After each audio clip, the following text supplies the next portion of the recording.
সাকিব খুব ভালো করে জানে যে সে অনেক বড় স্টার, বাংলাদেশের একমাত্র স্টারই বলা যায় সিনেমা। ভাইরে, এবার শাকিব খানকে নিয়ে মুখ খুললেন কিংবদন্তি পরিচালক ও অভিনেতা কাজী হায়াৎ।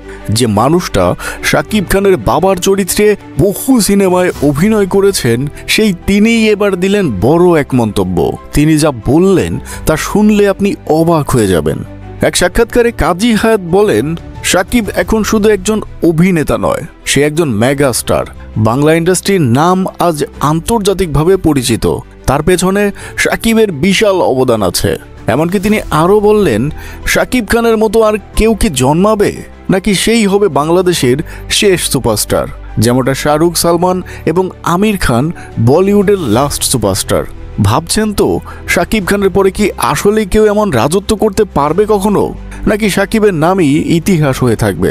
আপনার মতামত কি কমেন্ট বক্সে জানাতে ভুলবেন না। আর আপনি যদি শাকিব খানকে ভালোবেসে থাকেন, তবে কৃতজ্ঞতা স্বরূপ চ্যানেলটি সাবস্ক্রাইব করে যাবেন।